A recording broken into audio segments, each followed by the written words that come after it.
U.S. futures higher after a volatile overnight session. Stocks see wild swings on hopes of some softening on tariff front. Dow Jones recovered over 2,500 points from lows. Its latest swing ever. Largest swing ever. Nasdaq manages to eke out minor gains at close. Stocks in Asia Pacific again taking cues from Wall Street as Nikkei opened higher. GIFT Nifty 2 indicates 300 points gap up opening for the Indian market. Oil prices rise over 1%, rebounding after a hefty sell-off in recent session, led by concerns that U.S. tariff might depress demand and lead to a global recession. Gold prices also gain, but continue to remain below $3,000. U.S. President Donald Trump threatens to escalate tariffs on China, says will impose another 50% levy from the 9th of April if China doesn't withdraw its retaliatory duties. In response, China's Commerce Ministry says it resolutely opposes Trump's threat and vowed to take countermeasures to safeguard its own right and interest. Government increases excise duty on petrol and diesel by ₹2 per litre effective today. The Oil Ministry has, however, confirmed that this will not lead to a rise in retail prices and consumers will remain unaffected. Prices of LPG cylinder will also increase by ₹50 across the country, said the Oil Minister.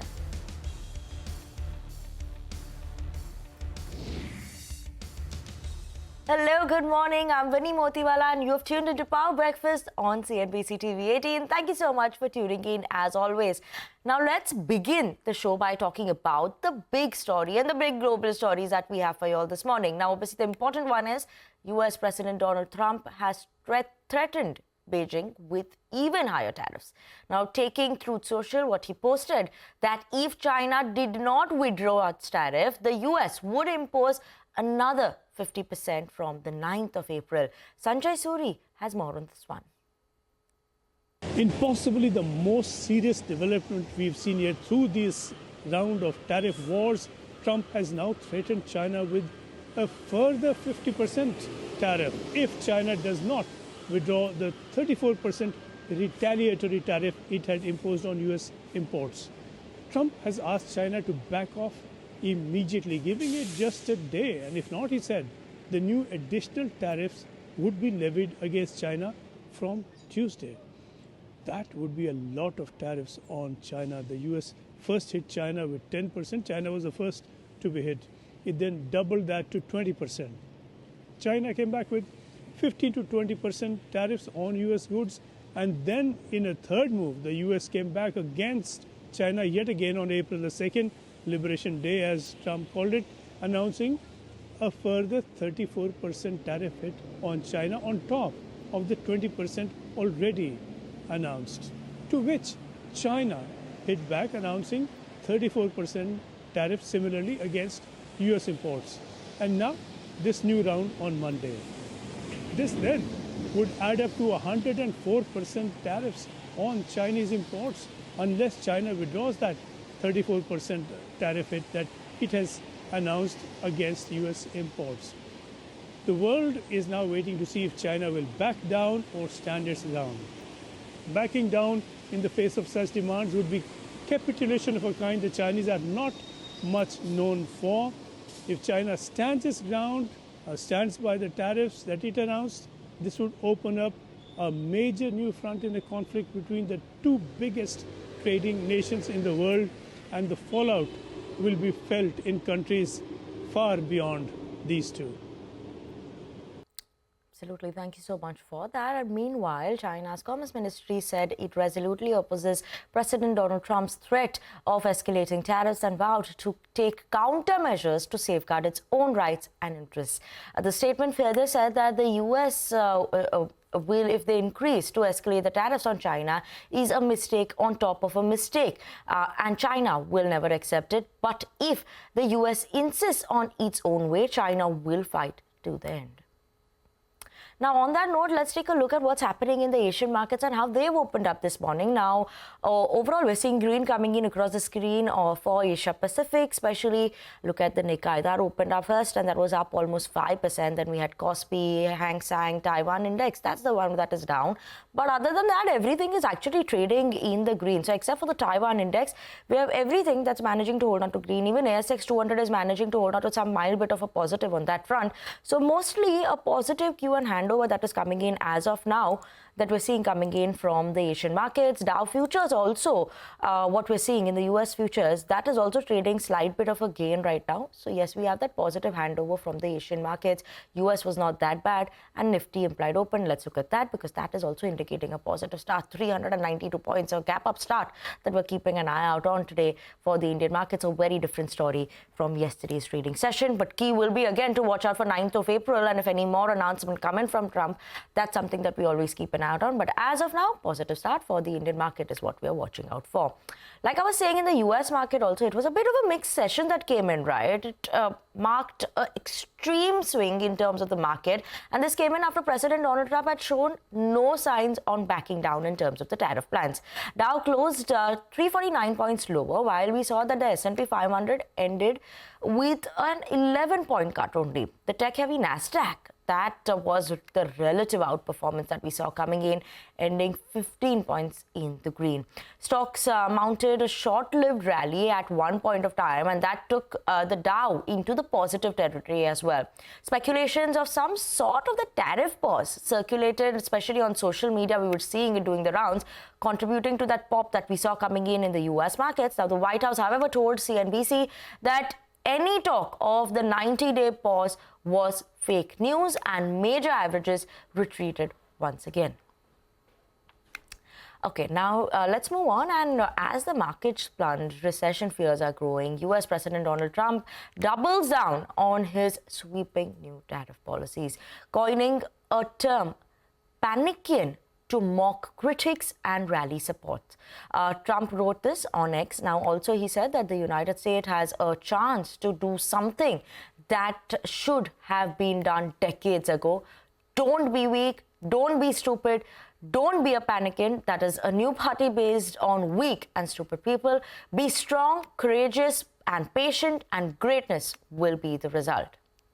So that's the word coming in from Trump on X that we saw.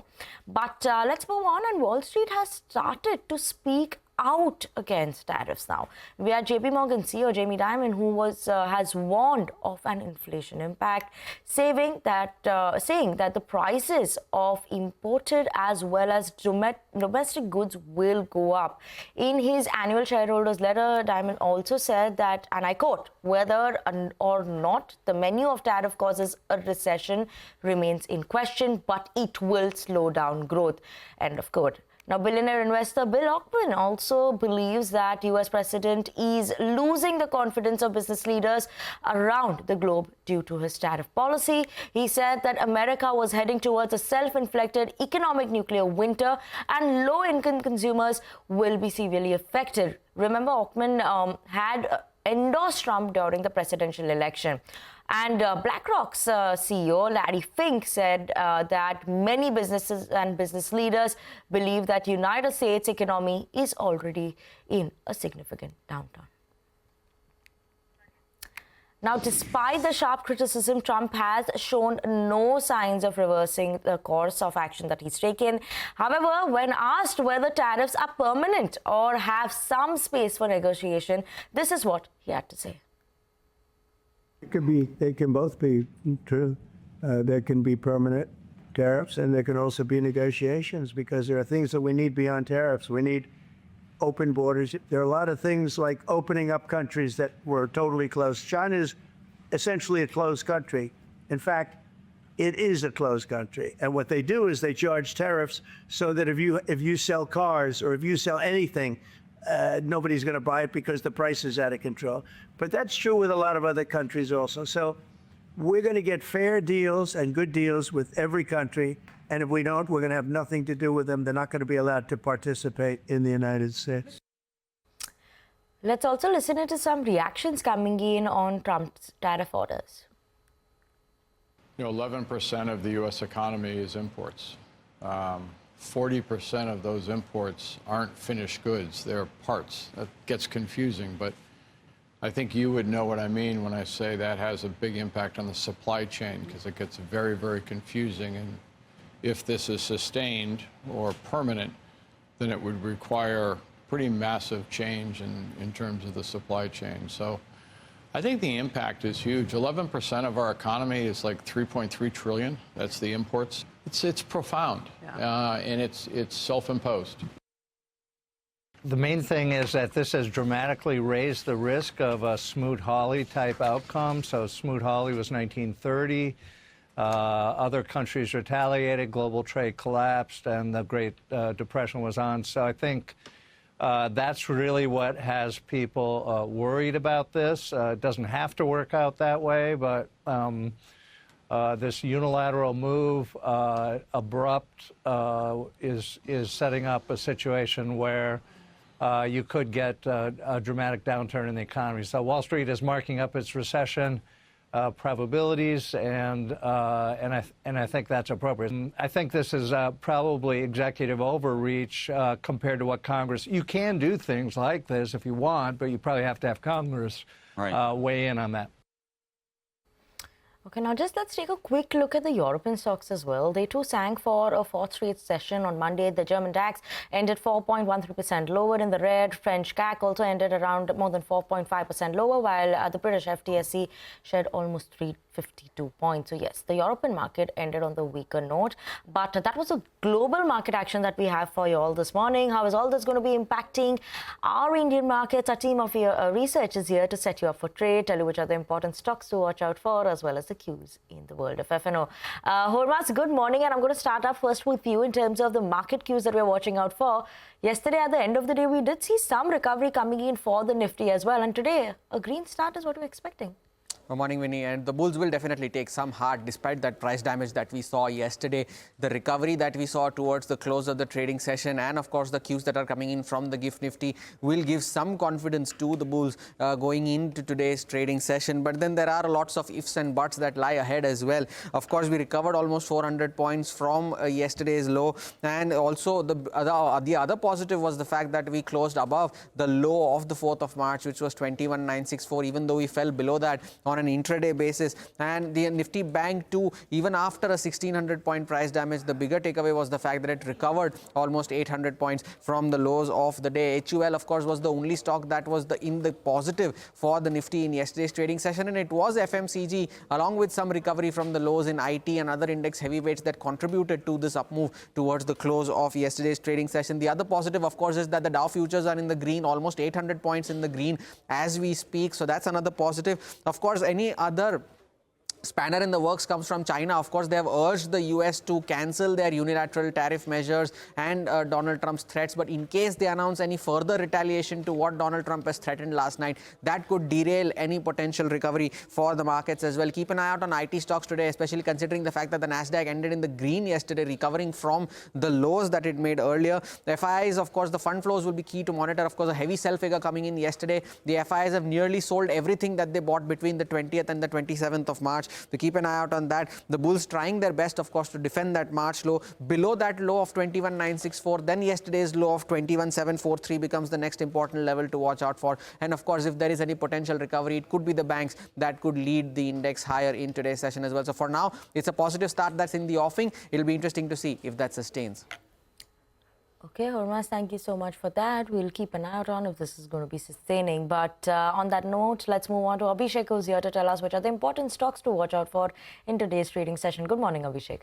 Good morning, Vinny. So to begin with, watch out for Bharat Electronics. They have received an order worth 2,210 crore for electronic warfare, which is from Indian Air Force.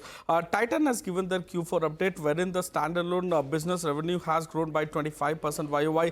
Segment-wise, the growth has been pretty strong. Jewelry at 25%, watches 22%, eye care 19%, and Carrot Lane by 22%. So the rising gold price has actually been a key contributor to the jewelry segment growth this time around. M&M has given the production data. March total production was up 23.5% YOY. March sales are up 19.3% YOY, and their exports have been up more than 160% YOY. So strong, numbers coming in from M&M as well for their production data. IL&FS Engineering, they have defaulted on a payment of 2,628 crore of loan, which could be a negative sentiment impact on the stock. Back to you. Okay, Abhishek, thank you so much for that. But finally, we have Mangalam, who's waiting by to tell us what's happening in the world of FNOs. What are we watching out for today? Good morning, Mangalam. Good morning. So there are two ways to look at it. One, if you look at the market yesterday, the Nifty Bank, the mid-cap index, they ended with sharp cuts, but the market actually closed fairly off lows. The Nifty ended above that 22,150 mark, and it closed about 400 points off the lows itself. The GIFT Nifty is now indicating a very positive start. So is it a double bottom that we've made for the market or not is the big question. So if you look at the GIFT Nifty, it's indicating a start upwards of 22,500, closer to 22,600 and almost 22,700 as well for the frontline index. If you look at the April 7 low and March 4th low of the Nifty, very close to 21,750 and 21,965 itself. So those are important levels to watch out for on the way down. Yesterday, there was 9,000 crore worth selling in the cash market by FIIs. DIs more than made up for that by buying 12,000 crores in the cash market. And the FIIs, they continue to exit their positions in index futures. They sold about 3,300 crores yesterday, unwound 5,400 longs and added about 15,000 shorts as well. So if you look at the FII exposure right now in index futures, from a long position of 40% at the start of the series, their longs have dropped to 25%, and that's a good thing. Why is that? Because, the Nifty has seen a fair amount of damage. Now it's recovering. If the market recovers and these shorts don't get follow through, there could be a case of short covering. Remember yesterday, after the market broke below that 22,500 at the open itself, the 22,500 put writers were caught on the wrong side and they had to cover their position. The question is, will the 22,500 call writers cover their positions today on the back of this gap up that we are seeing? The put call ratio at 0.7 does tell you that there is room for a bit of an up move. We'll just keep an eye out on that and also watch out for triggers because volatility is still high. We have global cues, RBI policy tomorrow, and the Nifty weekly options expiry. Just keep an eye out on Manappuram. That's entered FNO band. Okay, Mangalam, thank you so much for that. So those are the cues in the world of FNO.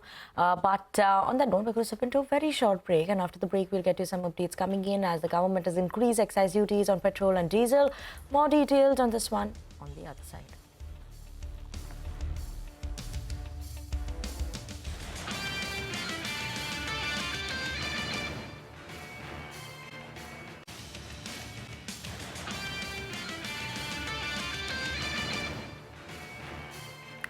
Welcome back to Power Breakfast on CNBC TV 18. Now let's move on. The government has hiked excise duty on petrol and diesel by ₹2. Now, Oil Minister Hardeep Singh Puri says that the oil marketing companies will bear the brunt.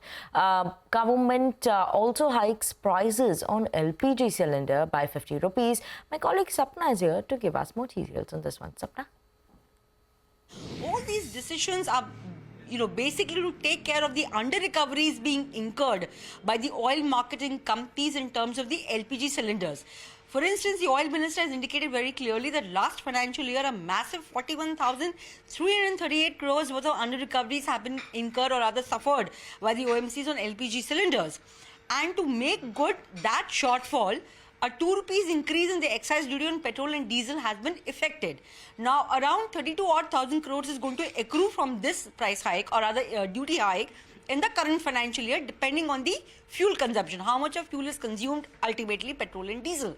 As of now, the estimates indicate 32,000 crores will be gathered. So part of that will flow to the OMCs to make good their losses of last financial year. And as far as the current ongoing concurrent losses on LPG cylinders are concerned, ₹50 price hike is going to be effective across the board, both for non-Ujjwala and for Ujjwala consumers. So to that extent, the OMCs will have some kind of a buffer as far as the current financial year is concerned. Last but not the least, also the excise duty hike, that's not going to be passed on to the retail consumers. However, the government is hopeful that if crude oil continues to be in a range of $60 to $65 on the contrary, there could be headroom for OMCs to decrease fuel prices down the line.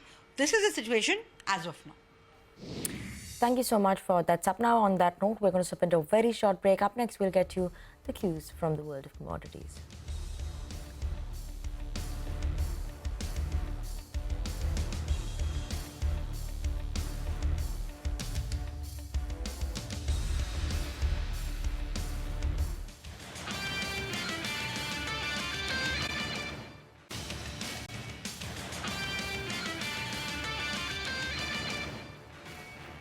Welcome back to Power Breakfast on CNBC TV 18. Now, even as nations continue to roil under Trump's tariffs, several countries have reacted to the executive orders imposed by Donald Trump.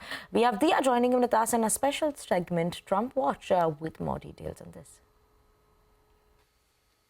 In response to the steep tariffs imposed on car imports by US President Donald Trump, Canada has launched a complaint with the World Trade Organization, the global trade body said Monday. In the request, the Canadian government charged that the tariffs were inconsistent with US state obligations under international trade laws. Meanwhile, Israeli Prime Minister Benjamin Netanyahu met Donald Trump at the White House on Monday. The two are also set to discuss Gaza. Japan's Prime Minister Shigeru Ishiba said on Monday he had held a call with US President Donald Trump in which they agreed to more talks on the latest US tariffs. As the global trade landscape continues to evolve, India's Commerce Minister Piyush Goyal has weighed in on the ongoing tariff debate. Speaking on Monday, Goyal addressed the claims surrounding India's tariffs on US imports, responding directly to the Tariff King label given by President Donald Trump. Let's listen to what he said. Our tariffs are a protection against these unfair trade practices, trying to remain abreast with new ways of beating the system. And a lot of our tariffs are to do with such protection against such economies. If you look at the United States, for example, while our overall tariff may be 17%, but a lot of it is products which we don't import it at all. Our applied tariff to the United States is probably 7 or 8%. It's not humongous. So really, it's a question of understanding India's tariff story. In another development, India also announced plans to restrict market access to BYD Co. even as it courts investments from US rival Tesla Inc. Well, we need to be convinced that they will work by the rules of the game. And several unfair practices which are gradually coming to light as more and more companies come to us with what's happening, the kind of dumping that's happening in steel, for example. I mean, as these practices come to light, we have to be cautious in whom we allow to invest in the country. We have to be cautious about our strategic interests, our security interests. So it's a mix of many issues before we are able to take that decision. That's all for today. Now back to you. Thank you so much for that, Dia. But Manisha is joining in with us to give us the update on what is happening in the world of commodities. Good morning, Manisha. What are we watching out for today? Well, I'm looking at the crude oil prices because after those very sharp declines, a 15% of a cut in the Monday going down as well. The overnight markets actually have seen a percentage point of gain coming in for overnight. We've seen 60 come back for the U.S. crude prices, and the Brent is hovering yet again at around 64 and 65. Well, even as the tariffs as a news or as an attribute is still continuing into the markets, especially with U.S. threatening another additional 50% tariffs on China by April 10th, unless China retracts retaliatory measures. While all of that continues to go in, the markets also are looking at the overall price moves. After that sharp sell-off that we've seen, there is some technical buying coming into the market. Also, the street believes that the break-even cost for U.S. oil production is estimated at $60 a barrel. Anything below that would be unprofitable for them. Citi, in the meanwhile, has lowered the Brent price forecast to 60 in 3 months for the Brent prices. Remember, that is another $3 to $4. We have similar statements from JP Morgan as well. I'll also talk about gold prices, where we are trading below $3,000 an ounce. Overnight, gold has declined by 2%.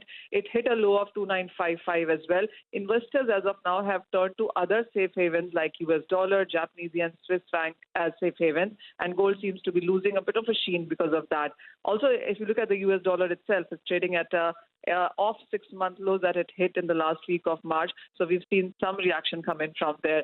A quick word on base metals, and we're looking at some technical recovery in these as well. So whether you look at copper, steel, iron ore, there's 1/4 to 0.5% of buying here as well.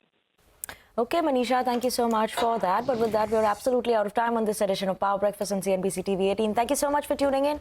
Up next, your Bazaar Morning Call.